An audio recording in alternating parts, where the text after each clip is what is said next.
Okay, so I think I told you guys in the very beginning, this is the first version of this class that is ever run. There's two other versions of this class that are being run by, that are being taught by Lily Mayfield, and she and I continually talk back and forth. Um, so honestly, so I want an honest opinion from all of you. Um, how many are feeling like the workload so far in this class is too much? Say what? This last week, the second set of composites where you felt like pushing it? Corinne, same thing? Yeah, I see a little bit, just like to go off what you said, because I think in the beginning it wasn't that much work, but towards the end it's getting to be a lot more, especially only because like this week and last week, because it was like midterms, Right. so we have like extra stuff to Okay. learn. But No. Max.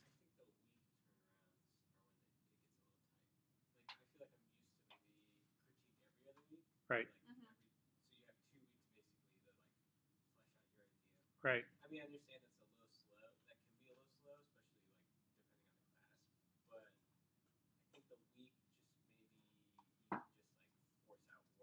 Right.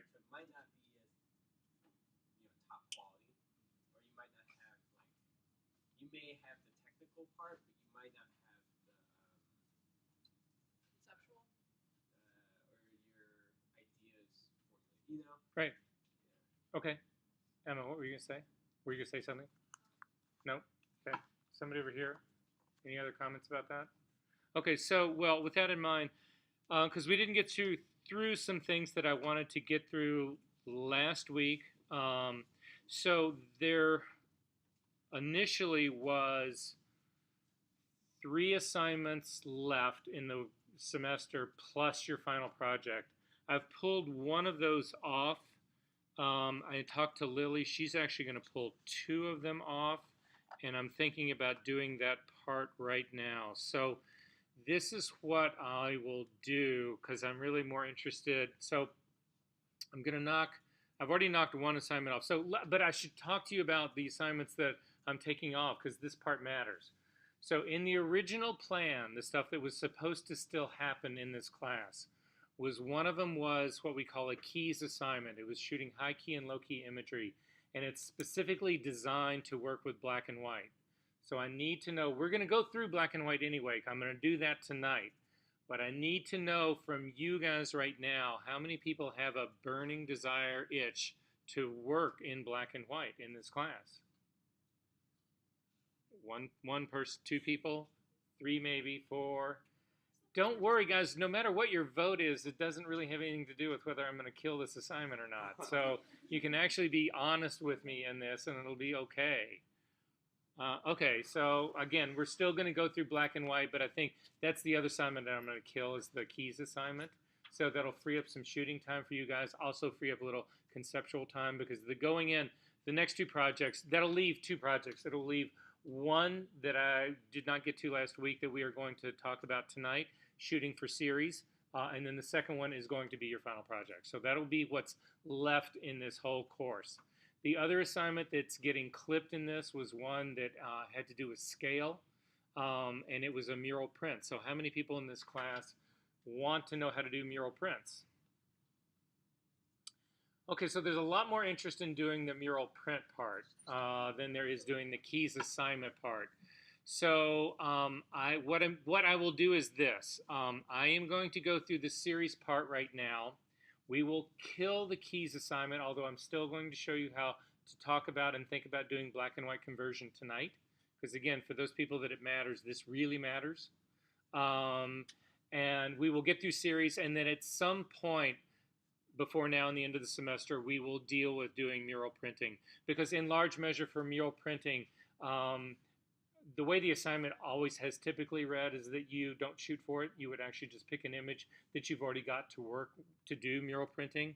So it's basically an exercise in resizing, but it's also a conversation about content because there are some images that are dying to be big and there's other images that are frankly dying to be small. So it cuts both ways. Does that sort of make sense? So are we good on that part right now? Okay, so I am going to pull those out of the assignment mix. they'll still be there on some level, but they won't be graded. They won't have an impact on your assignment. There won't be anything that you officially turn. We'll see how the scaling thing goes. If I feel like we have time to reintroduce it and do it as a grading assignment, again, that will only help because it's one of those assignments that people tend to do pretty well in. So we'll just throw that part out. Okay, with that being said, though, I want to start tonight talking about series because the project, you have something? I was just going to say I at least can't open the DNG. They won't let us drag it onto the desktop. I got it. I have the. Oh, really? Try doing it a second time. Okay. This has happened in the past. Try just doing it a second time and see what happens. Okay, so for series, we're going to talk about series in photography right now. And the reason series matters is that we're in week 8 right now. So not next week, but the week after we start doing an InDesign project in this class. How many people in this room have any experience with InDesign at all?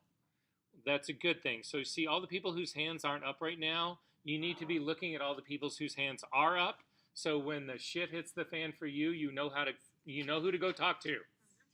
I'm included in that group, but I'm just saying, the reason InDesign is a part of this class and has always been a part of this class, initially I actually fought it, and then once I started teaching it, I did a complete 180 and really began to embrace it. It is an opportunity for you guys to think about a group of photographs, not just a single photograph, the way we've been working so far, but also not more importantly, but as importantly, talking about sequencing and talking about text. Those are 3 elements that I think matter. So we spend a lot of time doing this. So you will have, even though I said that there was a catalog that was due tonight, we didn't even get to talk about series last week. Again, this is something I've been struggling with. So we'll take a look at it, but basically what I think we actually start doing series work in class in either week 10 or 11. You're going to have your stuff shot by then, but that gives you at least a couple of weeks to get this done, okay? And I'm not asking for super tons of stuff, but I want to start to move in that direction. Does that sort of make sense? So if you guys have any questions after we get through this part, then let me know and we'll deal with all of that. If I'm just going to show this to you because we're going to have this conversation really quickly. I'm going to show you 2 things really fast that talk about photographic series. I'm going to start with a slideshow first. This is on our website. This is in last week's resources. So if you want to revisit this stuff again, you're more than welcome to actually revisit this. I'm going to go ahead and scale this guy up. So Aaron Siskind, for those of you who don't know, was actually a photographer, worked here in Chicago at the Illinois Institute of Technology. He was one of the original Illinois, and do you guys know what Illinois Institute of Technology was? Or is? Yeah, I mean, it was sort of the Bauhaus of the United States. Anyway, Suskind was a photographer there. So at any rate, these are some of his images. So when we talk about series, what I want you to think about is, again, not thinking about a single image, but to think about a body of images that you could then lay out in a way that allowed you to reinforce one image to reinforce another image. And so series tends to function like that. However, I want to show you as broad a range of possible series as I can, because I don't want you to necessarily think that, oh, this means I need to go out and do a photo essay, although I will show you a photo essay tonight. So anyway, this is Suskind stuff, very abstract work. This is not the only type of work that he did, but you can definitely see the connectivity in this, the fact that this is a group of images that could indeed be grouped together, that could function as a series together. So it's just a way to sort of show you. I'm going to blow through this pretty fast. My apologies to all the artists that I'm going to blow through this really fast in. I don't want to spend an hour showing you pictures tonight when this slideshow sits right on our server, and you can go through this part, right? So what my real interest in showing you this is the variety of work that you could consider to actually shooting. Barbra Caston was actually a teacher here at Columbia College for years. She does these really beautiful abstracts. These are really new and unusual for me because she typically doesn't, I don't know her as a person who has done massive amounts of color, although now that a minute I say that, that would not be true. But at any rate, you can also see where this is, again, a series of connected images that could certainly work that way. Another group of images here. This starts to take on a different series of issues. But again, definitely a series that would be connected and something that would lend itself, I think, very much to be finding itself in either book form, magazine form, pamphlet form, somehow connected. So at any rate, like I say, I'm not going to dwell on these a lot, and I apologize for that, but we've got too much that we need to get through tonight. But I think I'm getting the point, hopefully, across on some level. Everybody keeps looking at the little numbers down at the bottom, don't they? And they're like, okay, he's only at 43 out of 88. This is Dwayne Michaels. Dwayne Michaels, when he does his series work, he actually ends up presenting these sometimes as single prints, more like the sort of typology layout, although these are not typologies, but he sometimes will do that sort of form of it.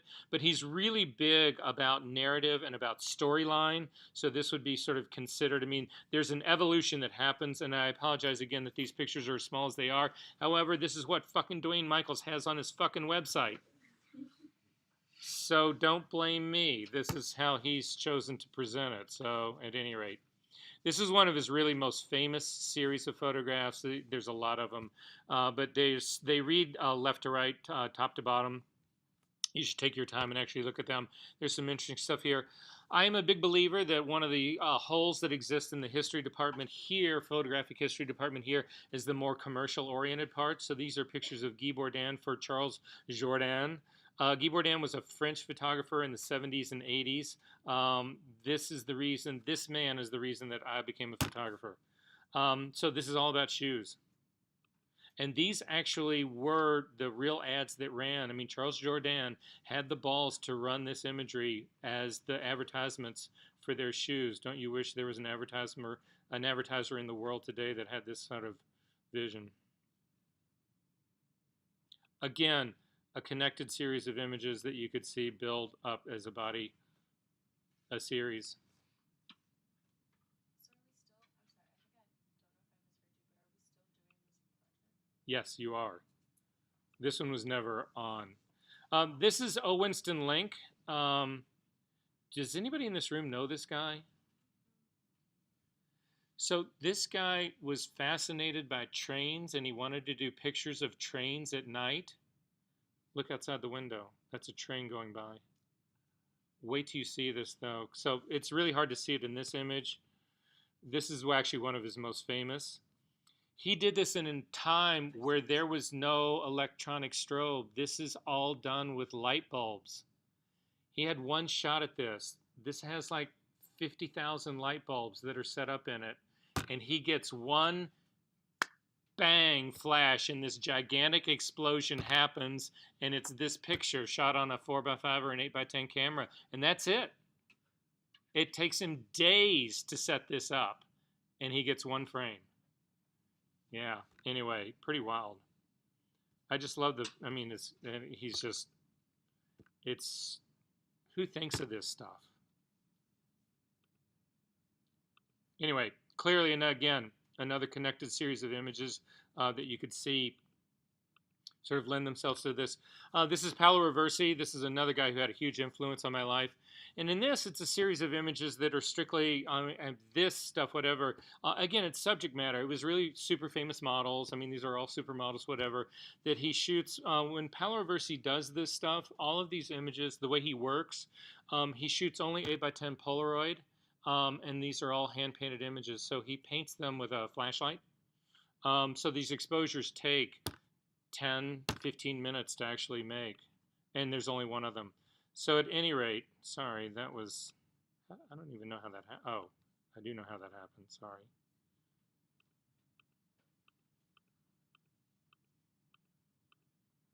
And then Sally Mann. Who in this room knows Sally Mann? I know that one. Okay, you know this one. Yeah. I don't know if that's subject matter or, you know. Sorry.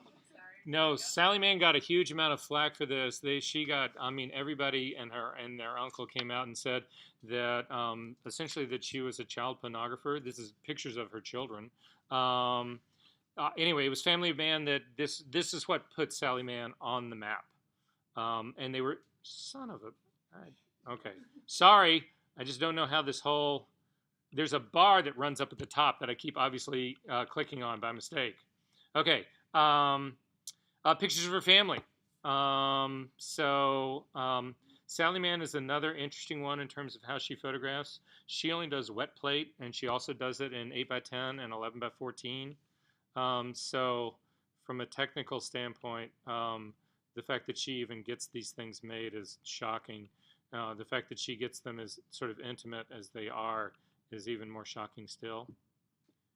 But anyway, you again can see how that could be collected into a group. Does that sort of make sense what we're going with here?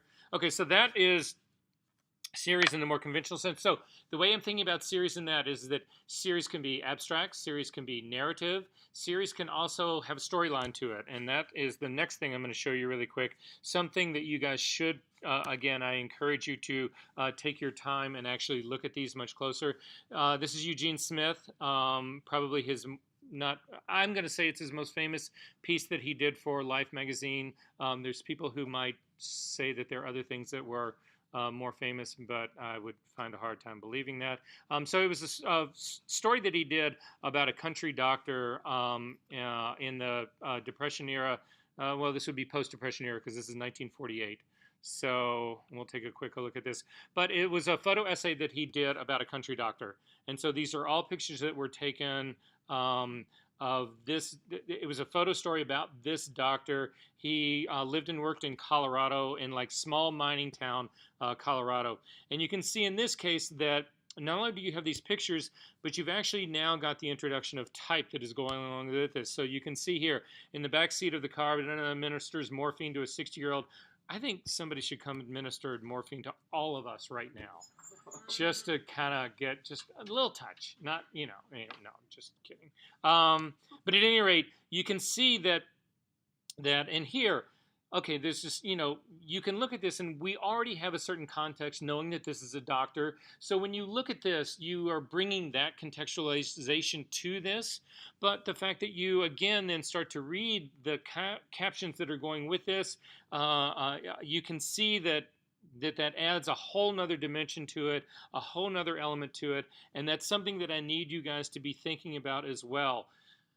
Now, that doesn't necessarily mean that if you choose to do something that is clearly abstract in a series of images that are abstract, that you need to then go in and explain or have some mundane text about what it was you were thinking or that kind of stuff, whatever. Text can be thought of and used of as visual elements as well. So again, I just need you to start thinking about things sort of in those terms. I'm going to show you something else in just a second. But at any rate, so like I say, I'm going to blow through this part relatively fast. Day in the life.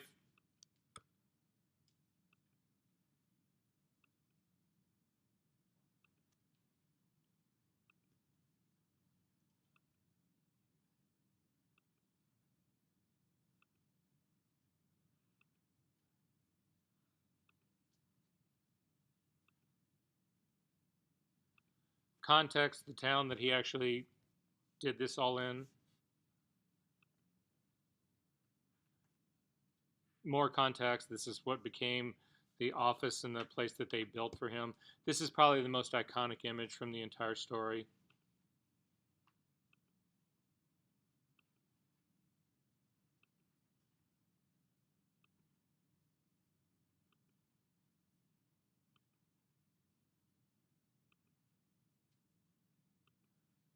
Convinces me I really don't want to be. This is another really interesting thing, and I think it's worth drawing attention to this, is that this was his medical kit.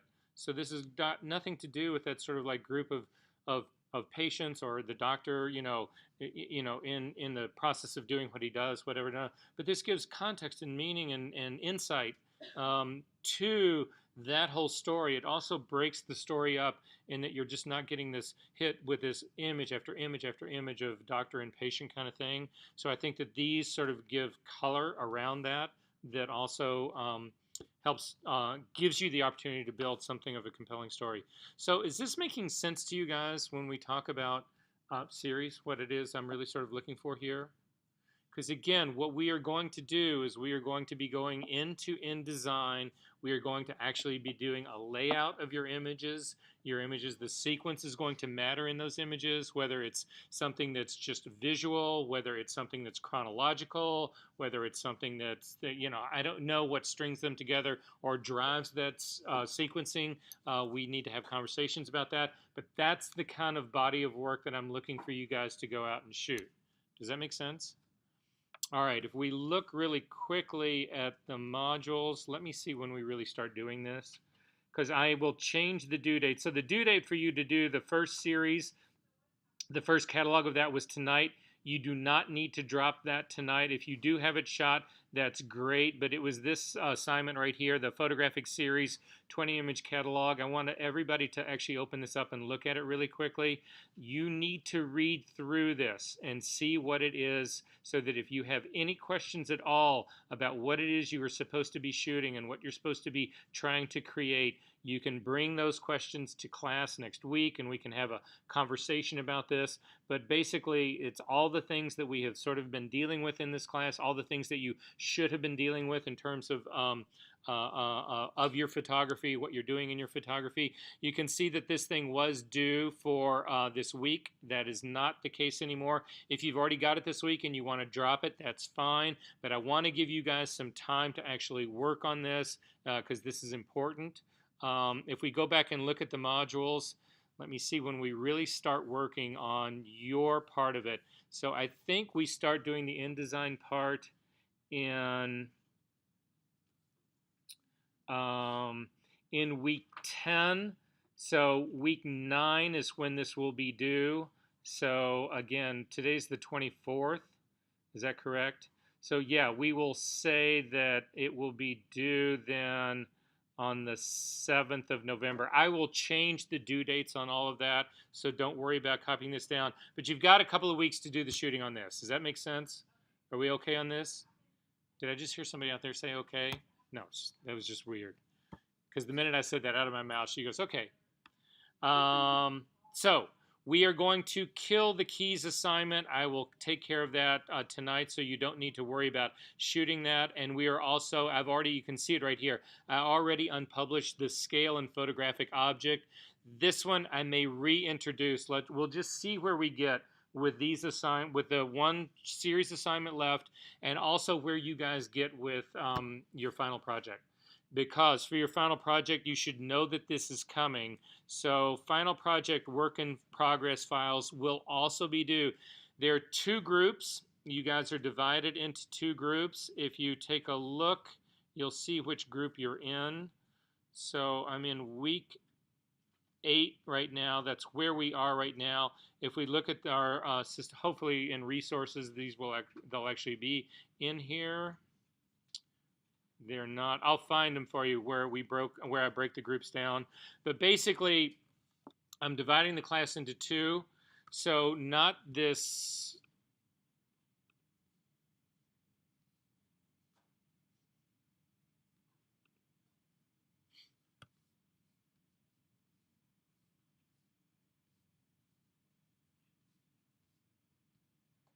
So yes. So if you are in Group A, final project work in progress files are going to be due next week. However, this is a very loose construct. What I mean by final project working files is that everybody in this class had turned in a written version of what they were planning to do for their final project. What I want to see from Group A next week is anything visual that you can show me. So it can be swipes. It can be stuff that you've pulled off Google Images. It can be contact sheets of work that you've done in the past. It can be illustrations of stuff that you found on Pinterest that you like. It just needs to be something visual that it says, this is the kind of thing that I'm thinking about doing, and this is the way that I'm thinking about doing it. Does that make sense? It does not have to be your work. It needs to be, though, a visual version of what you wrote in those paragraphs. It doesn't need to be exhaustive. It just needs to be, okay, this is what I'm thinking about doing, and this is the way I'm thinking about doing it. Does that make sense to you guys? How do you know what group you're in? So it should have been in here, and I can't believe I haven't put this up. So it's not in week. Let me see if it's actually in here.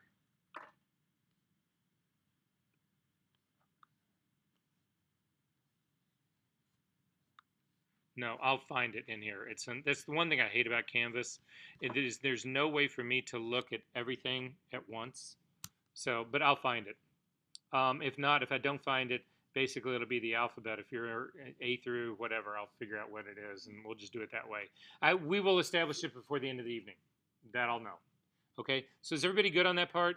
Again, don't let this freak you out, but I need you to be thinking and working about your final project in a way that is, we're setting this forward. Okay? All right.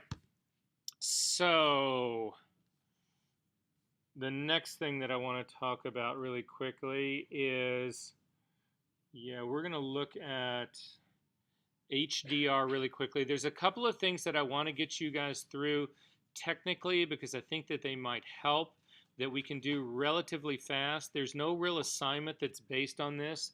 There used to be an assignment that was based on this. It's not on that anymore. But so the one that I want to do right now is HDR. So if you can find that Peter Thompson working files that I asked you to download, does everybody have that? It's still saying that I am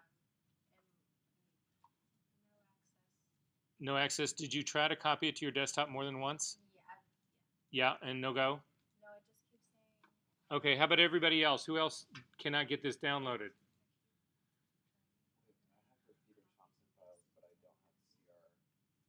That one's just off the server. Could you copy the one off the server? No, that's the one that I'm trying to. No, but could you copy this CRW one? No. So did you go to, for the Peter Thompson files, did you go to our website? Yeah, I just drag those from. No, so you need to go to our website. There is no dragging. So if you go to our website, for the files that I want you guys on right now, go to our website, go to System 8 Resources. I take that back. Go to Session 7 Resources.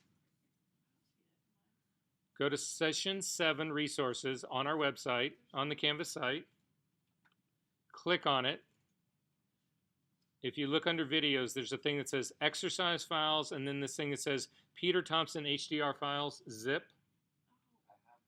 If you just don't, the other one I don't care about right now. Just click on this guy, and it will offer you the opportunity to download it. Download it. It's a zip file. Double click on it. It will open up. So I'm going to throw mine in my TOS folder really quick just to make sure. We'll see how long mine takes. It's pretty quick. So Peter Thompson, we have on Canvas. Yes. What was the other one? Don't worry about the other one right now. Oh. I'll get you the other one some other way. Cool beans. Yeah, mine's still ready. Did yours download? Yeah, that one I already. Okay, that's fine. That's fine. So let's start with this first, guys. Let's start with this first. Okay, so this is a series of bracketed files. We're going to take a look at these all together in just a second, but I need everybody to drag this onto, you need to do this in Bridge.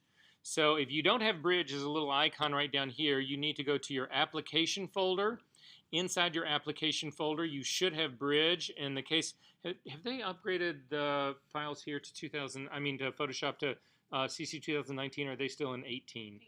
Okay, I'll do mine in 18 as well. So you should, very close to this in your application folder, have Adobe Bridge 2000, CC 2018. If you double click on that, it will launch it. Once it is launched, if you look down in your dock, wherever your dock is, you can actually drag and drop folders right onto that dock. Onto that little icon, which is how I typically launch in Bridge. There's other ways that you can get to it. There's a navigation bar along the top. But for me, the easiest way, I'm going to find those Peter Thompson files. So in my TOS folder, Peter Thompson.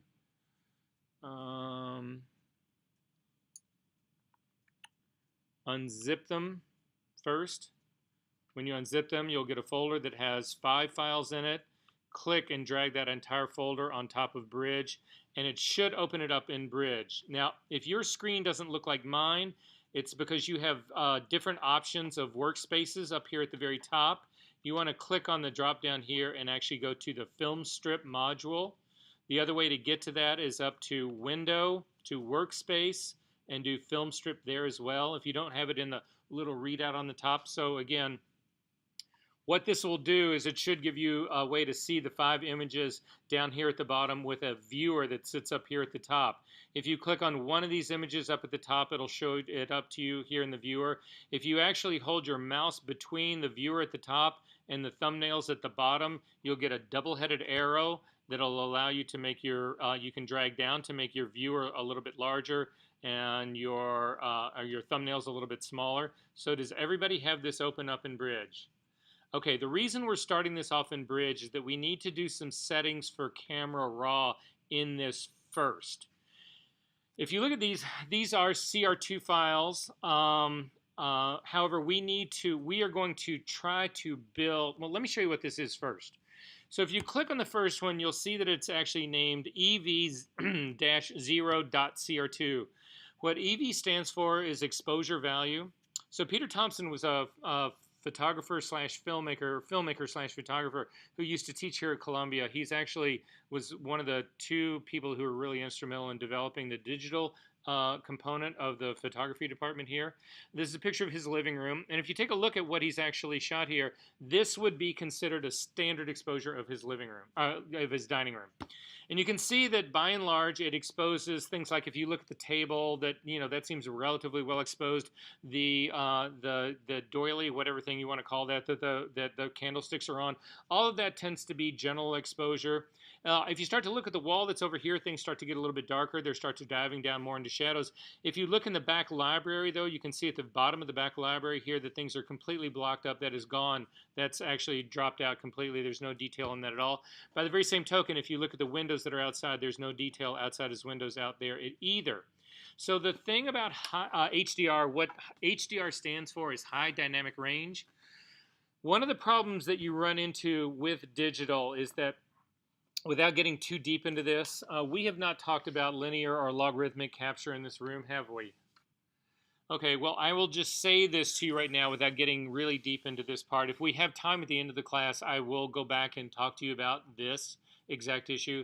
But if you think about it in this way, film was designed when the people who built film built it, they designed it to actually function the same way your eyes function, which is a logarithmic way of seeing things. And it basically, what that means is that your eyes and film have the capacity to capture this absolutely gigantic range of tone from black to white. So you are able to see, so for instance, as an example, it's the one I always use. If you were to go out on a bright sunny day and you were to look at the bumper of a car, chrome bumper of a car, and see the sun reflected in the chrome bumper of that car, you would be able to make out the detail in that. You wouldn't be able to see the sunspots and that kind of shit, but you would be able to see all the clouds that are in the sky, all the stuff that surrounded that, right? However, in the very same time, you would be able to see the shadow underneath that bumper that was underneath the car. You would be able to see the detail in the pavement at the same time. That is an extraordinary dynamic range. That's what we mean by dynamic range. Does that make sense to everybody? So it's basically shadow detail to highlight detail. It's not black to white, because you can do black to white with nothing in the middle. But it is shadow detail to highlight detail. Film has the capacity to grab an enormous range of that as well, because it was modeled after your eyes. Digital, however, is a linear capture device. It's very different. They couldn't make it in a way that it functioned the way your eyes function. So they use all these tricks in processing in post when we bring stuff into Camera Raw. When you do stuff when you have your camera crank out a JPEG, all of that kind of stuff, whatever, is trying to actually put a correction on what the camera can really capture to make it look like the way your eyes see it. But there's a limit to this. To overcome that limit, if you are shooting still lifes, you can actually do a bracket of images that you can then put together in post that will give you this extraordinary dynamic range. Does that make sense?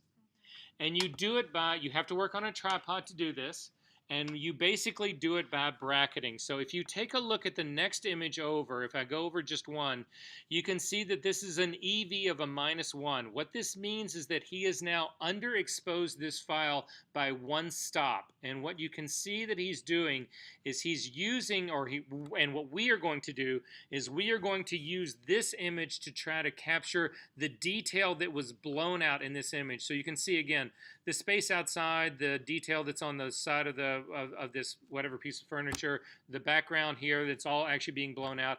This one stop underexposure starts to bring that detail in. He actually takes it to the next level. A two-stop exposure really brings in the stuff that's outside his building.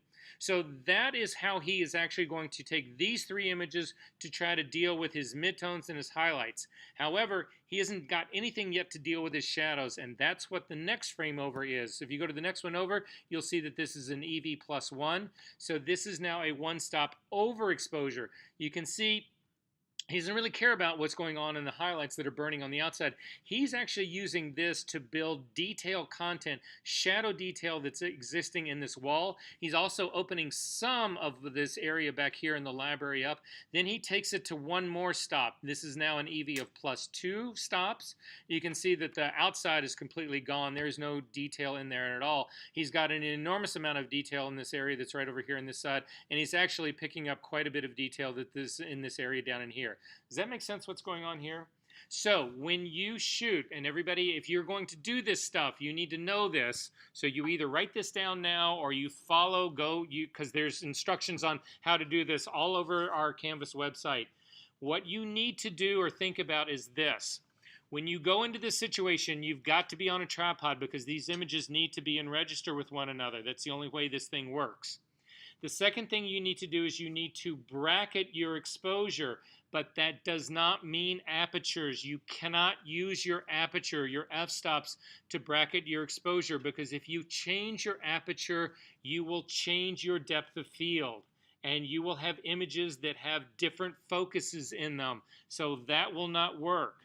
So the only thing you can really change, what most people change is their shutter speeds. So again, you can change ISOs to a certain extent, but the problem in changing ISOs is that you are doing a 5-stop range. You introduce some of your images will have more noise than other of your images, so people tend to avoid ISOs. However, noise is less of a problem than focus. So if you have to pick a way to do it, shutter speeds are without a doubt the best way to do it.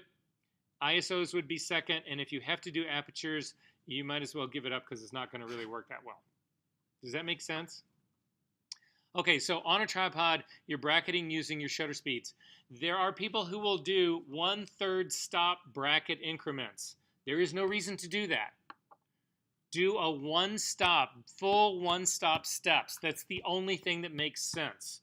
The 3rd stop increments, they are too close to one another. Eventually you'll get your bracket, but you'll have to process 25 images instead of 5 images, which you're just asking way too much of your computer. So the stop increments that you want to work in are full stops. So that's what you would want to do. Does that make sense? So the full stop in a shutter speed is the difference between a 60th and a 125th, a 125th and a 250th. We did this whole thing in exposure reciprocity in the very beginning of this class, didn't we? Talking about what a single stop was. Same thing, going in the other direction, overexposing from a 60th to a 30th. What's a full stop more light from a 30th? A 15th, and a full stop more from that. An 1/8, and a full stop more from that. Quarter, and you guys get how this is going. So you work in full stops on a tripod. You are not restricted to doing a 5-stop bracket. Some people can get it in 3. Some people it takes 7. Some people it takes 11.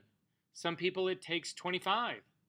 It's always an odd number because you always have a central one that you're focusing on and then an even number over, an even number under. But imagine what would happen if you had a 300 stop bracket. You could take pictures of black holes and nuclear explosions, the center of nuclear explosions, and have them all be in the same image. I mean, you have a dynamic range that is impossible to see. Does this make sense? Are we good on this? Okay, there's one thing that we need to set up here in Bridge before we actually do this, and it's the way we deal with things in Camera Raw, and I'll show you why that is in just a second. But you need to come up to Bridge because you can set the preferences in Camera Raw once you're in Camera Raw, but you can't open Camera Raw up without putting an image in there. So Bridge allows you to actually set the preferences for Camera Raw, which is what we need to do here. So I need everybody up to the Bridge menu down to Camera Raw Preferences. A dialog box will open up, and if you look down here at the bottom, you will have this thing that says JPEG, HEIC, and TIFF handling. What the heck is HEIC? Anybody? High efficiency image control. Wow, how did you know that? Is that right? Yeah. No, I have no idea. Oh. I have no idea. Damn it. I Come have on. no idea. That was good. Okay, JPEGs. Everybody in this room knows what a JPEG is. Everybody works with them, right? TIFFs. Everybody knows what those are as well, right? Anybody not know? When you save a Photoshop file, you're saving a TIFF. You actually can save it as a TIFF. It'll carry the same image as your Photoshop file will. So most people are familiar with that. They're processed versions of a file. They're not raw files, right? However, this HEIC is Apple's new JPEG. So if anybody in this, well, I shouldn't do that. How many people here have relatively new iPhones? Your relatively new iPhone may be shooting this HEIC, and this is now support for it. If you have a Series 10, for sure it is shooting this, but it may be an 8. Don't quote me on that, but it might be. So this is now Apple's new JPEG, and clearly the fact that Adobe is now supporting this is an indication that this is probably a format that is going to become increasingly more and more popular. However, it is a baked file. Nonetheless, we need these files to open up in Camera Raw. Typically, if you were to double-click on a JPEG, it would go straight into either Preview or into Photoshop. We need it to open up in Camera Raw. We need the same thing for TIFF. So if you click on these drop-down menus, you can say that you want to automatically open all supported JPEGs and HEICs in Camera Raw, and you want to click on the drop-down and do the same thing with TIFFs. So automatically open all supported TIFFs. You want to have both of these set up in order to do what we're going to get ready to do. Does this make sense, everybody? Okay, so I'm going to say okay to that. Then we are going to select all 5 of these raw files. So to do it, simply click on one, hold down your Shift key, and click on the one that's at the opposite end, and you will see that it's selected all 5 of these files. Then you need to come up to the Tools menu, and you want to come down to Photoshop, and then you want to come down to Merge to HDR Pro. So again, take a look at my screen really quickly right here. In Bridge, with all 5 of these selected, up to Tools, down to Photoshop, down to Merge to HDR Pro, and let go. This will actually bring all 5 of these into Photoshop. How many people in this room have seen HDR photography? And what does it look like to you? Can you describe it? Go for it, Max. Don't hold back. Yes? Overly sharp. Right. That's okay. So, Parker, were you also, did you have your hand up over there about? Okay. So, I want everybody really quickly then. You've got this into Photoshop right now. We need to, it's not finished. It takes a while for these whole things to come in.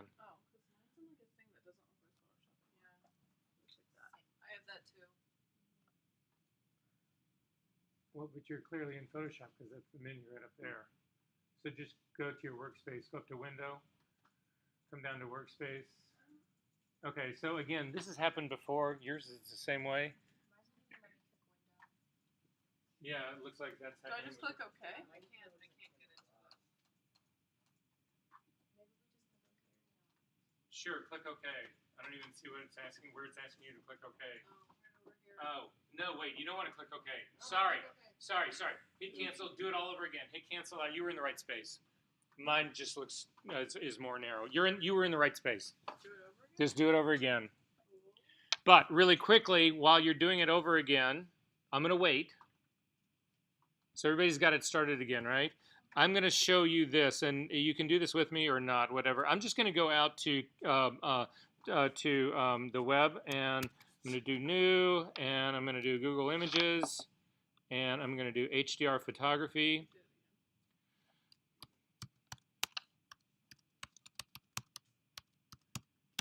And say OK to that. And this is typically what you see in all of HDR photography. It is these hyper stylized, way too contrasty, overly sharp. It's got this look to it. It was a really famous look for about 20 minutes in commercial photography. There were people who, I mean, look at this. This is just fucking awful. There were people who did it for sports figures. It was a huge movement in sports for, again, about 20 minutes. And you saw it everywhere. And everybody did it to death. This is not what I want to teach you how to do, because this to me is worthless. This is, I mean, paint by numbers maybe? I don't know. This was how bad it was. I mean, look at this. This is just, anyway, can't say enough bad about it. Okay, so is everybody back in that space that you don't think is Photoshop again? Yes. Okay. Oh, you're in. I should be in it. So there is a menu that sits up at the top on your right-hand side. Does everybody have that guy up there? That says remove ghosts, and then has a mode and a little drop-down menu right here. Yeah. And what bit does yours say? 16. Okay, so I'm going to go into 16-bit with your guys as well. So in 16-bit, you have got all of these sliders and all of this control that you can do all of this shit with. You get it the same thing in 8-bit as well. Nobody knows what any of this stuff means. And the issue is that even if you did know what it means, this 16 and 8-bit version make those fucking awful, god-awful, ugly pictures. You don't want to use either one of those.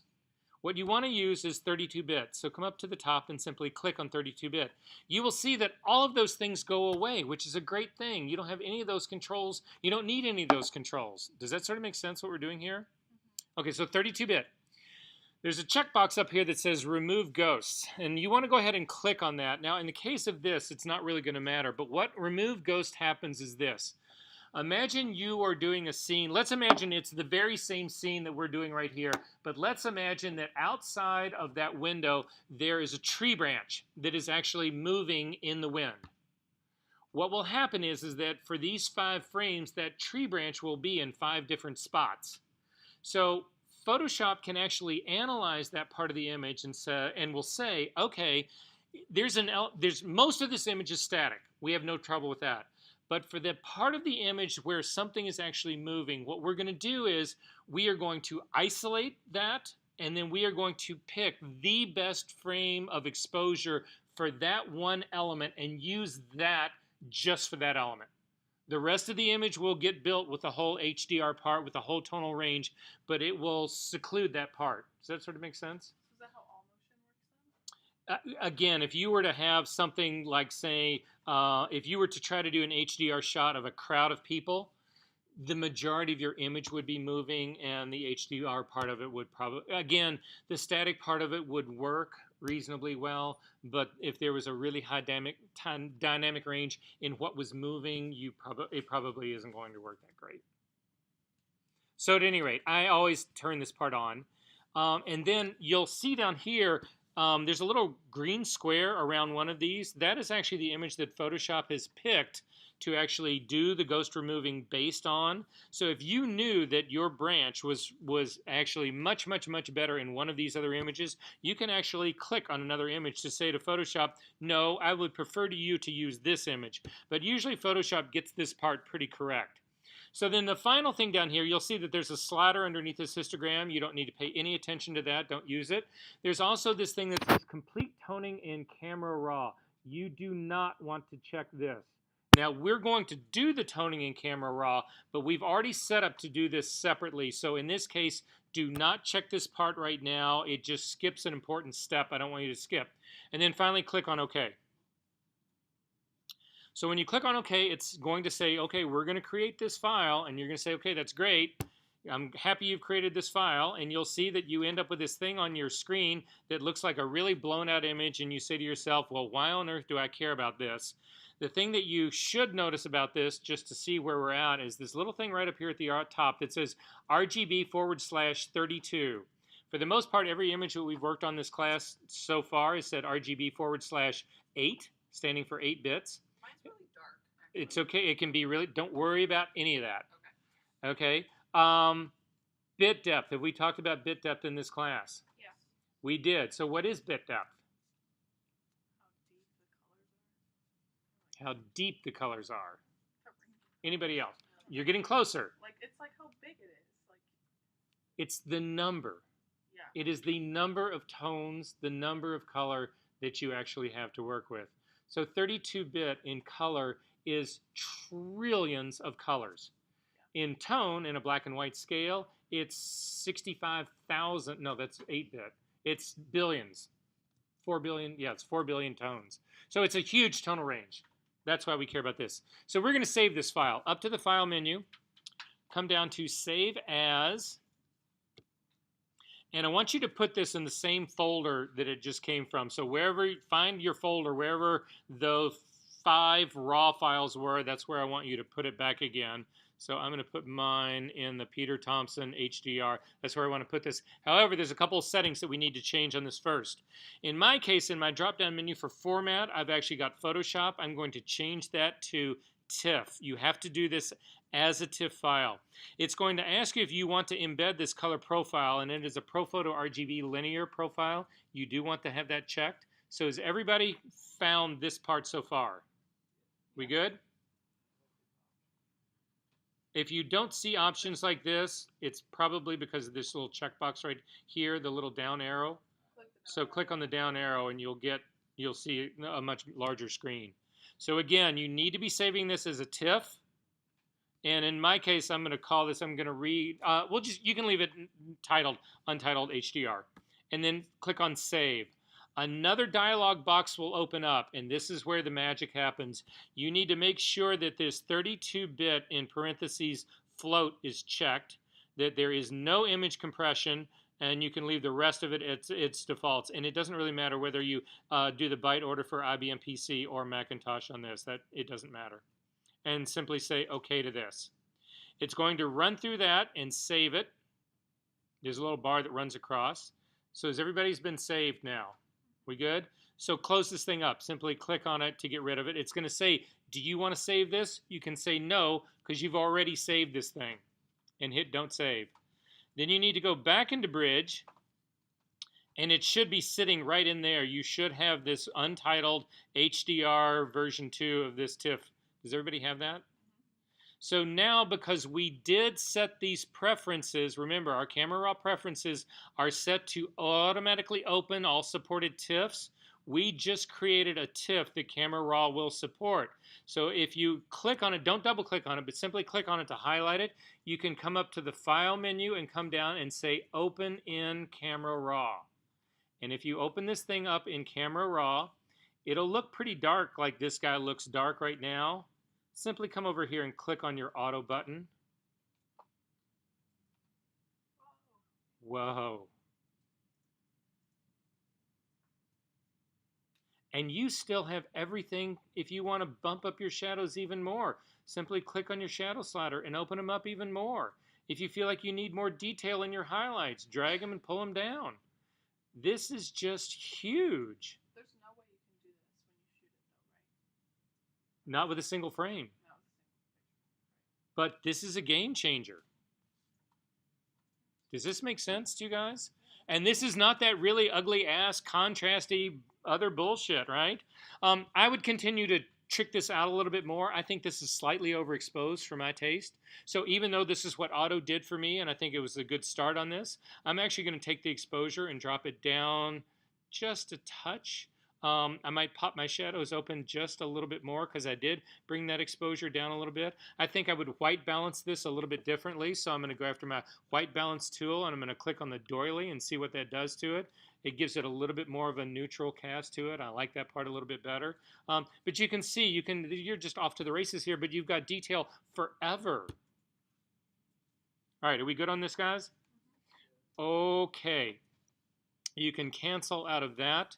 There is another file, that raw file that I wanted you guys to copy off of the server that everybody said they couldn't get. So let me go to it again. So in class projects, in Engelhard,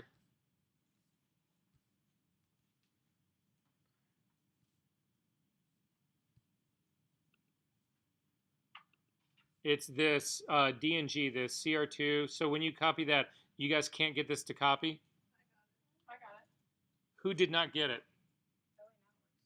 Now it works? Max?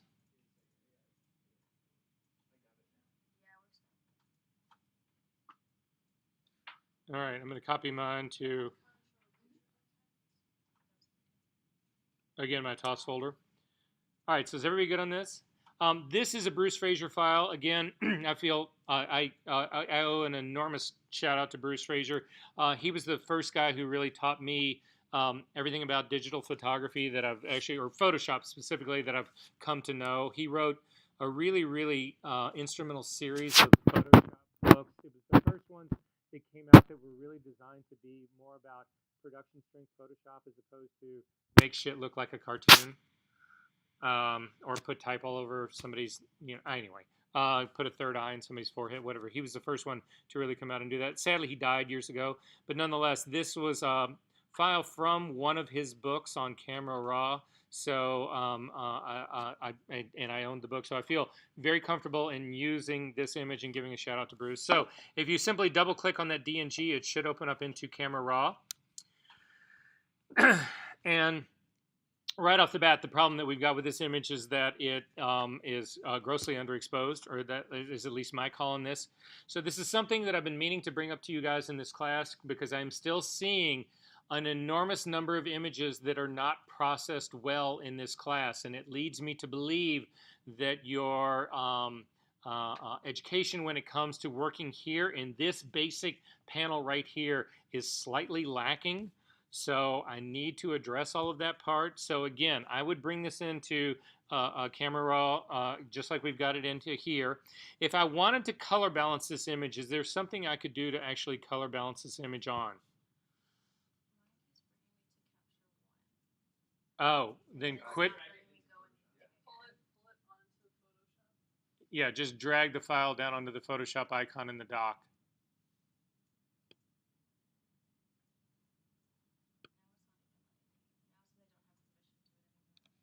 Quit it and capture one.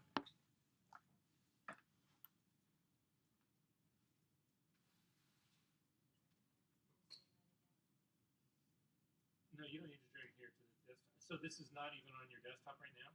No, it wasn't my desktop. So if it was on your desktop, where did it go? It's still on your desktop. No, I Xed out because it was in Camera Raw. I mean, not Camera Raw. It was in Capture One. Well, then it's in your garbage. So drag that onto your desktop. Drag that onto Photoshop. Boom. Okay. So white balance. Anybody? I'm going to try the clouds. It may or may not work. We can try. Oh yeah, I've got to keep zooming in and zooming in and zooming in, but I can get in pretty good here. So I'm into this white part. I'm going to avoid the bottom part down here, but I'm going to see if that'll actually give me a white balance here. I'm going to click on that, and I may or may not like that. I'm going to click on the little drop-down menu here to go back to fit into zoom, like here. If you hit Command Z, you can go back and forth between those two. I think it took a little bit of that yellow out, and it probably is a little bit more legit. Make sense? So, but the one image that I do have, with the problem I have with this image, again, is it's grossly underexposed. So this is something I need everybody in this room to start doing. Hit the fucking auto button. Hit the auto button. Wow, it all changes. Doesn't that look better? Yes, it does. Now, you might look at this and say, well, yeah, that looks better, but I still feel like that's a little overexposed. Well, it's done all sorts of work for you. It's figured out your optimal contrast, your optimal brightness, your optimal fills and blacklights, all this kind of stuff. Why can't I just come over and take the slider, because I still think this looks a little too hot, and simply drag it down a little bit and say, you know, I really prefer the look at around 1.5 stops over instead of 1.95 stops over. But nobody's doing this stuff, guys, and you're turning in shit that is 3 stops underexposed. You've got to stop doing this. That being said, we are going to change this into black and white. Oh, did anybody notice this? When you look at this screen, do you notice something that's odd about this screen? Exactly. Why are all these things different? So the reason all these things are updated, see this little exclamation point that's right down here in the bottom? That exclamation point down at the bottom is an indication that this file was processed with an old version. There have been several versions of Camera Raw. This is a processing engine, an older one that's actually doing this right now. And because it's a DNG, those settings were remembered and embedded in the DNG. So this is giving us what the window looks like for the old version. To see what that actually means, if you look at your little icons that run across the top right here, you need to come over to the one that looks sort of like the film strip. Now this icon has changed also in different versions of Photoshop, but if you're all on 2018, it should look like this. If you click on this drop-down menu, you'll get a fly down, and here you will see in the process version here that you have 5 versions of Camera Raw processing engines. This was done with the second version of it. There are now, the 5th one is now actually out. If you wanted to go to the more recent version of it, you could simply click on this, or you can also simply click on the little exclamation point. It will not change anything about your image, but now when you look at the basic panel, you've got all the controls that are all the most current version of this. So we've basically ignored what happened with the old processing engine. So just so you guys are aware that this part's actually going on. Does this make sense to everybody? So I need you guys to actually work with an image that's pretty close in value to what mine is. So I'm going to hit auto here again using the new processing engine, and I'm simply going to accept these values. I'm not going to go in. I actually think this is the auto version in the session 5, and I think that its exposure, actually, I think this is much, much, much closer. Don't you guys sort of agree with that? It's a much better processing engine. So again, if you end up with older files that have been tagged with an older engine, you can check to see these new ones and see if that part works out for you. But I'm going to go ahead and accept this part. However, you could change this to black and white right now. To change this to black and white, if you look at the icons that run underneath the histogram, you come over to the 4th one from the left. It's the HSL adjustments. If you click on that, you can actually see this is not here anymore. I'm going to go back. It's actually, they've changed it here to the front. If you go up to the top now, this is going to be under the profile, I think. If you click on this drop-down profile, yeah, they've changed it now. They don't do grayscale now in hue, saturation, lightness. Wait a minute, I say that. It may. All the way at the top of that says color black and white. Yeah, exactly. In the basic panel. Yep, color and black and white. You can click on black and white here and change this to black and white. However, there is a problem with this, and I don't want you to actually do this. And the problem that I have with this is that there's no way to then further tweak the black and white part of this image, which is what I want you guys to actually learn and to be able to do right now. So I'm going to go ahead and leave this on color. I am going to open this as a smart object. However, if this is set up to open as an image, we're not really going to leverage smart objects here. But again, is your screen set up to open image or object? If it's set up to open an image, simply hold down your Shift key, and that should change to open as object. And then go ahead and open this into Photoshop.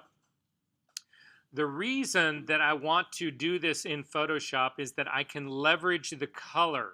So we had this conversation earlier tonight. How many people in this room are familiar with Ansel Adams' work?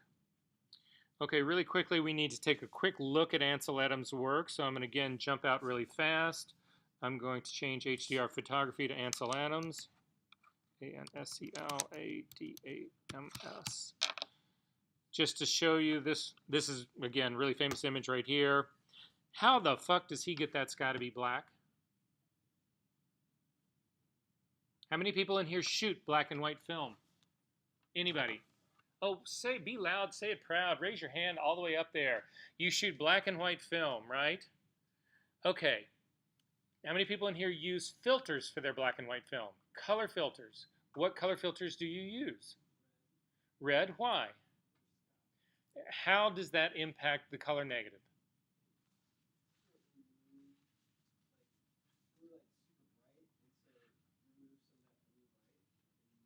It removes all the blue light, right? So red is the complement of blue, or realistically it's the complement of cyan, right? Those are the two opposites of each other. So if you put a red filter on your camera, it absorbs all the blue light. So on your negative, that area that is blue sky, what happens to your negative? It sees no light. There's nothing there, so it's clear. So then when you go to print that negative, it's a clear spot in your negative, and when you print it out on white paper like this, whatever, those skies go black, right? So that's his trick, right? You can do the same thing in Photoshop. That exists in Photoshop, filtering. So that's what we're going to do. So back into Photoshop. We are going to turn this into a black and white. Again, I want the image to be as big as I can have it on my screen, so I'm simply going to double click on the hand. It's now as big as it can be. I am actually going to now add a black and white adjustment layer. This is a non-destructive move, so it's again here, black and white adjustment layer. This is now black and white, and you will see that in your properties palette up here that Photoshop has gone in and they've basically assigned the transitions of color to tone. And that's what's going on right here. So you can see that, I'm going to make my screen a little bit more so you can see all the colors in here, that these are percentages. So what it's basically saying is that in the case of yellow, it is going to make the yellows, because this yellow is at a higher percentage than the reds are, that it's going to make the yellows darker. It's going to make a darker tone for those yellows than it's actually going to do for the reds. Less so for the blues. That's what's actually going on here. What this is trying to do is emulate black and white film. Does that make sense, everybody? However, you don't need to keep these figures set the way they are. So to change these, if you use the targeting adjustment tool, this will change your life. So I need everybody to do this with me. I don't change your life that often. Click on the targeting adjustment tool. Come right over to the screen where the blue sky is up at the very top. You'll see you get a little eyedropper tool. Click and drag to the right. Makes your sky bright. You've changed the saturation of that sky. Drag to the left. You've made an Ansel Adams picture. Whoa. You didn't get all of the blue sky because this transition down on the horizon goes to cyan. Click in that area down there and start to drag, and you can drive the line down even further. Click on, what color would you say? I'm going to temporarily turn the eyeball on this off. What color would you say that tree is? The pine tree. Green. Everybody would say that, right? You'd be wrong. It's yellow. So turn this back on with the targeting adjustment tool selected. Come over to your pine tree and click and drag to the right, and you start to lighten up the pine tree. How the fuck do you do that? Any other way? Anyway. Yeah, for the people in this room who shoot black and white, you just got your life changed. This is insane. Zoom in to the canyons that are deep in the background. These guys that are sitting here in the back. And I'm going to do the same thing back in here. What I'm trying to do is get more tonal separation between these guys right here. So I'm going to click on the back and I'm going to again drag to the left. Dragging to the right, it blows them out too much. But if I drag back again to the right side, I start to bring out more detail. Look at what's actually going on in these guys right here. So it isn't simply a question of lighter and darker. It's also a question of drawing more detail out because I've got more separation in tone. Look at this. Look at where we've taken this image. This was a two-stop underexposed piece of shit image that was done with a point-and-shoot camera, and all of a sudden now you've got the Ansel Adams print set up, right? Does this make sense to everybody? Okay, we're not done yet. So what I want to do with this, so let's say that you've now got the image that you're dying to have. You love this image. This is where we're going to go with this, guy, right? We need to do some tricks out to get the maximum to actually print this guy out. So to do that, I need to go ahead and make, well, I take it back. I don't need to do that yet.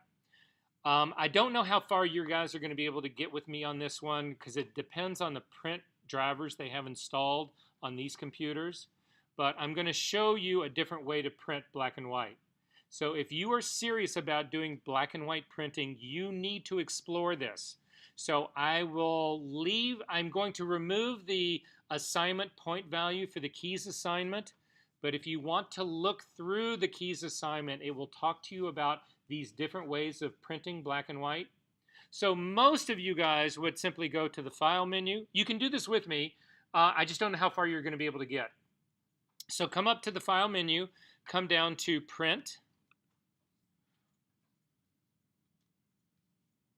And if we were going to do these typically on the Epson P800 out there, the settings out there, I'm going to go ahead and just set this up as if we would do that on that printer setting out there. So I would have Photoshop managing color. I would have a printer profile. Let's just say we're going to do photo glossy paper out there. That's fine. I would click on my printer settings now to get the print dialog box open. I would make sure that I had the right size paper. I'm going to go ahead and leave mine on 11 by 13. But I would look down here into printer settings, and you would actually see that, again, that all the print color has been turned off here because Photoshop is managing that, and that, again, this premium photo paper, glossy paper, has actually been selected. And then I would hit save to this and go ahead and print out, and I would be fine. But essentially at this stage of the game, you would be printing a black and white print using all 8 colors or 9 colors or however many things that use. It would use the 3 sets of black. So it would use black, it would use, which is K. It would use light black, which is light K, and then light black, which is light K. It would use all 3 of those, but it also uses all the colors to help give you additional depth. And also, if your print was slightly toned. Does that make sense? So did you guys have this print driver for a P800 in there by any chance? Do you have any print driver at all? Okay, so then you're just going to have to watch this on mine. There's an entire PDF on how to do this on our website, and you would want to download this to do it. So here's the trick. I'm going to cancel out of here again and show this to you one more time. So again, I'm going to start here. I'm going to go up to the print menu. This only works with Epson printers. I'm going to click on print for this, but now instead of Photoshop managing the printing, I'm going to have the printer do it. So I'm going to change this to the printer manages color. When that happens, this color profile goes away. You don't pick a color profile for this anymore because the printer's actually going to do this work. Does that make sense, everybody? Then again, you come to printer settings. In the printer setting drop-down dialog box, again, you would go through, you can look at all the, if we go to color matching first in this, you can see that you have an option to let color sync, which is Apple's do it. You want to change this to Epson controls the color on this guy. On my next drop down here, come down to printer settings. And in printer settings, in this setup that we've actually got going here, you can actually change this to advanced color settings. And in this color mode drop down menu, we are going to say, that is not what we're going to say.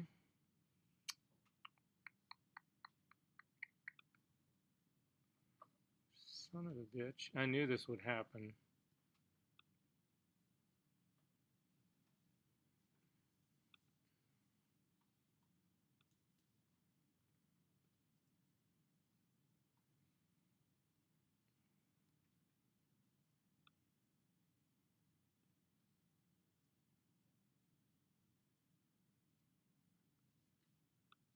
Oh, sorry, here it is.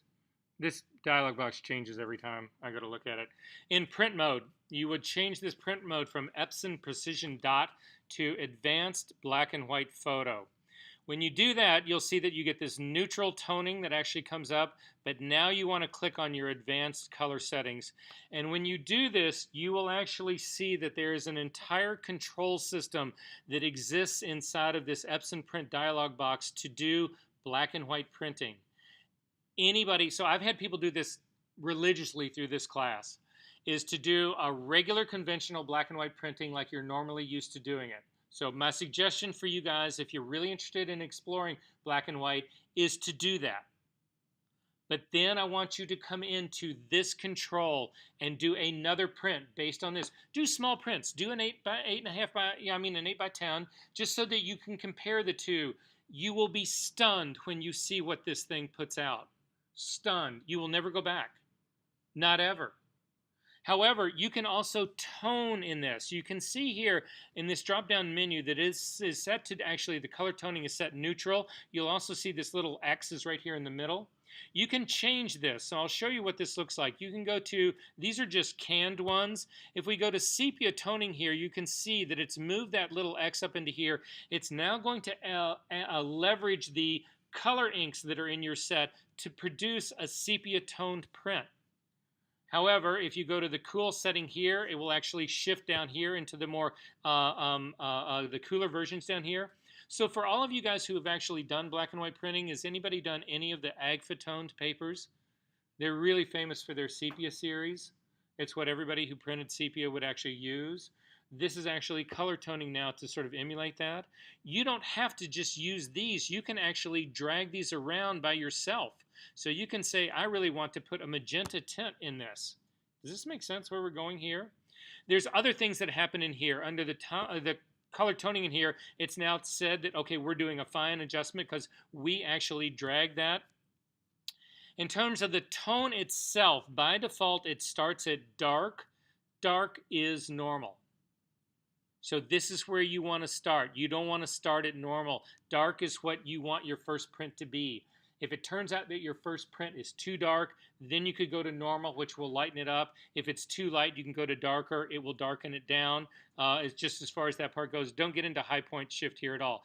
But does this whole thing make sense, what we're looking at here? So if you're interested in doing black and white, and if you do these prints, please label them and bring them in to show this class so that they can really see the difference here. Does that make sense, everybody? Okay, but Verser, you've really got to show me something. Let's quit playing in the play yard. Let's go where the big boys hang. I'm going to cancel out of this. I am going to go back into our file right here.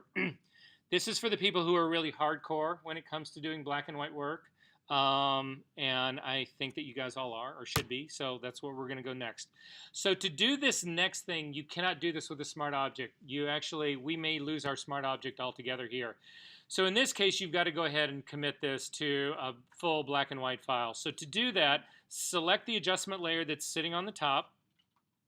Hold down the Command key, the Option key, the Shift key, and hit the letter E for Engelhard, because they named this control after me. That's really not true, but I say that every time. So it's now, we've actually got a copy of this now. It's merge stamped version of this. So that's what the shortcut does. It makes a black and white version of this guy. And then I think I'm going to see right now if this doesn't hold true. We'll see. Yeah, here, I'll do it again. So with the top black and white layer selected, hold down Command, just left of the spacebar, Option, just to the left of that, the Shift key, and hit the letter E. And that does a merge stamp version for you. You got it? Okay. Then you need to come up to the Image menu, down to Mode, and you will notice here in Mode, you do not have duotone. It's not a possibility for you to select.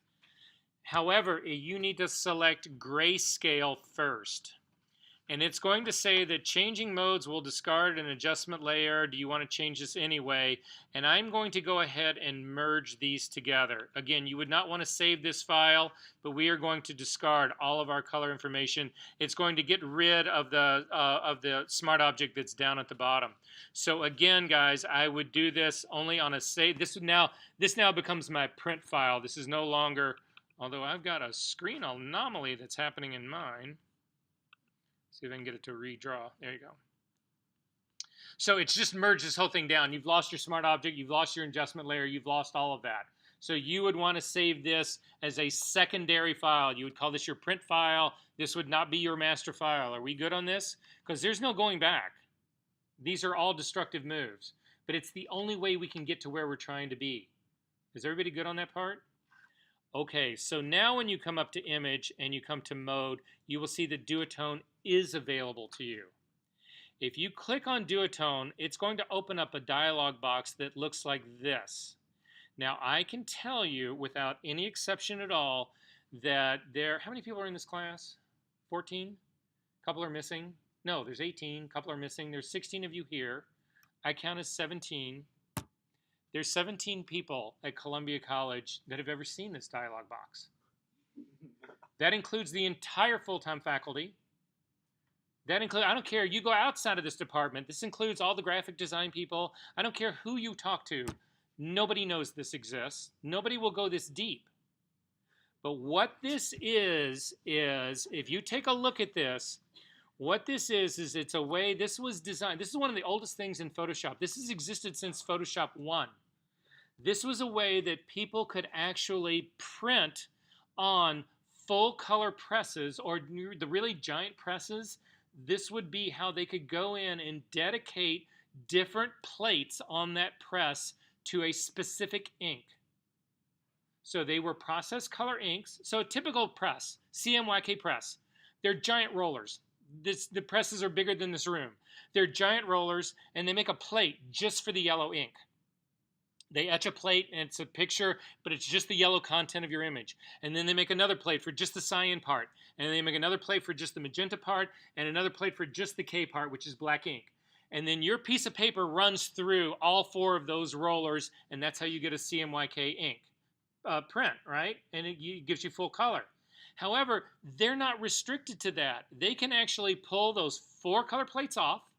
They can put on a single black ink, and then they can put on another black ink, and then another black ink, and another black ink. It's exactly what's happening with those inkjets out there, where you've got K, which is black ink, but then you've got light K, which is like a medium gray ink, and then you've got light K, which is a really light ink. It's a way to give you an extended dynamic range in your printing. Does that make sense? But you're not restricted to just that. You can actually take one of those plates and make it color. So if you look at our drop-down menu right now, this thing comes up by custom like this. You'll see in the type right here, it says monotone, and you have a single black ink right here. And that's all a monotone is. It's a black ink. You get one print. This is not going to help you. This will make your image far more contrasty. It'll be more posterized looking. But if you click on this drop-down menu and you come down to duotone, you'll see that the minute you actually get to duotone here, you've actually got a couple of colors here. You've actually got here, it's actually going to throw in a white ink, which really does exist. This is not a pure white ink. Well, actually, it is a pure white ink. It's a very, very light. You can actually do a white ink in this. However, this is not what I'm really interested in as well. What I'm interested in now is these guys. Go down to tritone in here.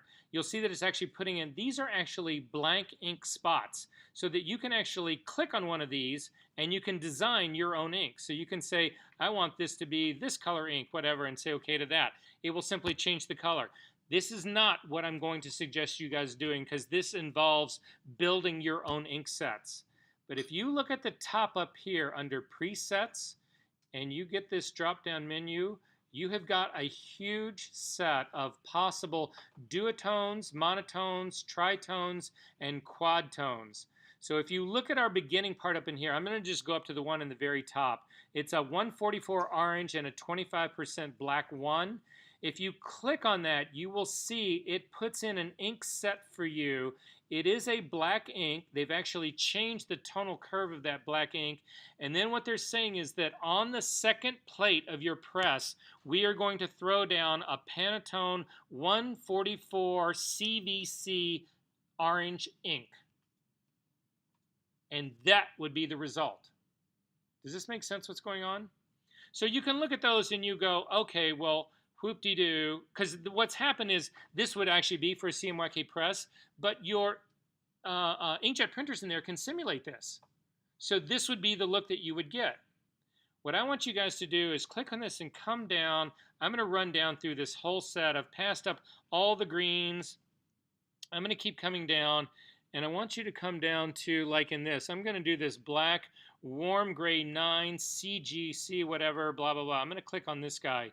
This is now a quad tone ink that will simulate platinum printing.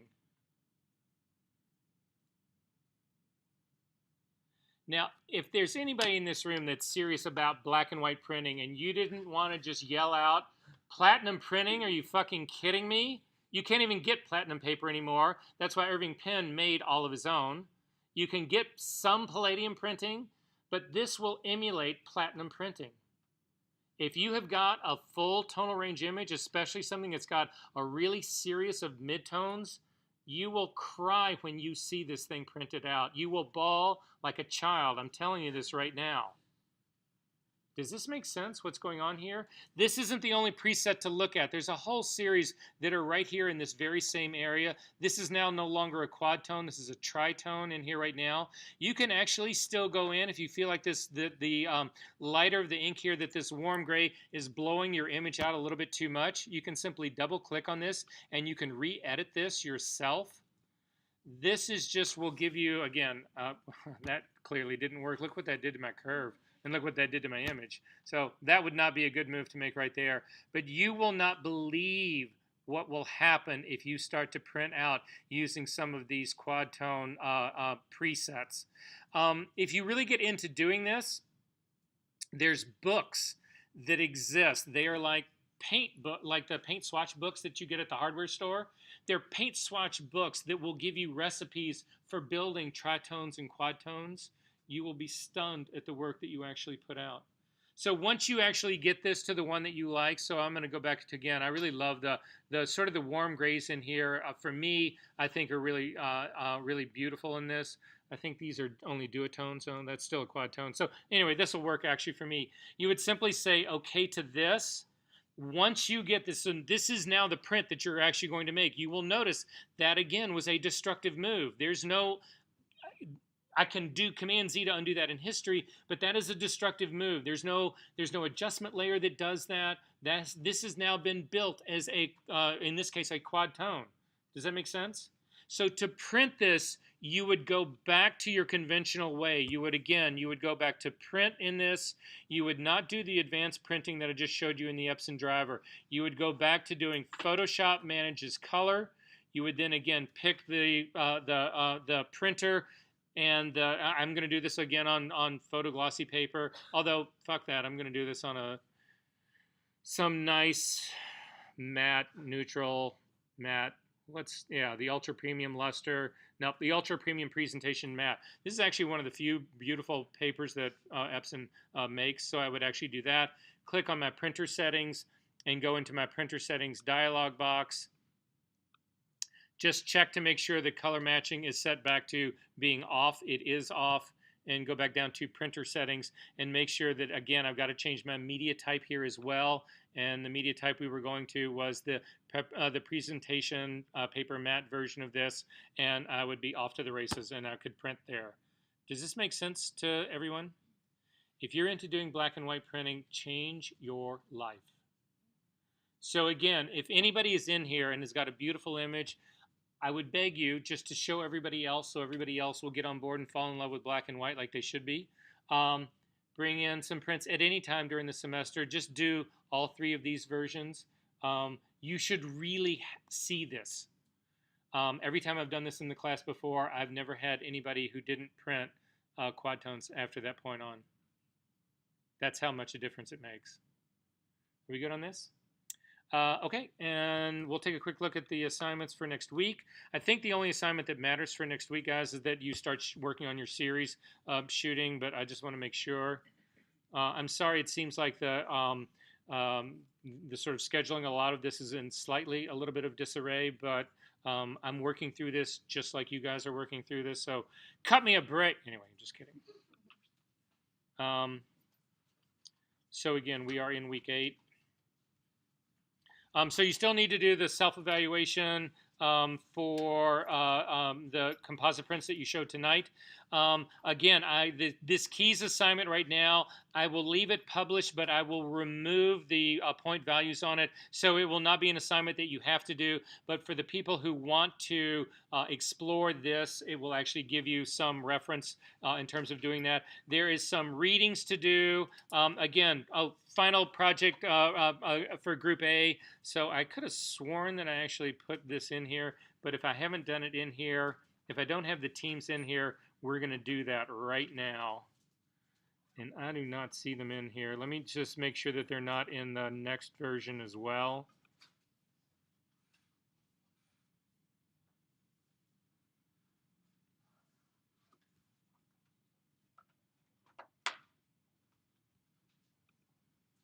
Because Group B goes the following week. No, there's none in here. So this is going to be Group A and B right now. So if we go to the people in this class, there are 18 of us. So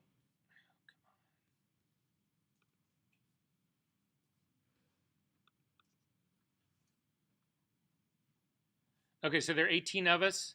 So starting with this Parker, 1, 2, 3, 4, 5, 6, 7, 8. So from Parker A through Max is Group A, and through Parker J, this is convenient, through John is Group B. Make sense? Okay, I'll go ahead and put this together formally and put it up there. And does anybody know that John's actually, his wife is having a baby today? Yeah, John, this guy right here. So congratulations to him. If anybody knows, does anybody know? Has anybody heard? I know if I hear anything, I'll let you guys know. But that was really exciting. Did you say John is having a baby? Yeah. Uh-huh. Yeah, and he's married. Wow, that's crazy. Yeah. So at any rate, that's very exciting for him. It terrifies me, but that's me. Anyway. Yes, we should all clap, you know, because he's gonna watch the video. So absolutely, absolutely. Good. Hope everything is great. Okay. Are there any questions? Are we guys good? God, I'm leaving you guys with 4 minutes. I feel like we should do something. No, just kidding. We're out of here. Okay, you know what I really want to do? Oh, wait. I need to show everybody. I'll show you what got dropped on the homework. So if you want to see, to make sure that you got that you're in there, this is it. So this is what I have right here. So it's 7.2 is the naming, right? Okay, Yeah. I need to fix that.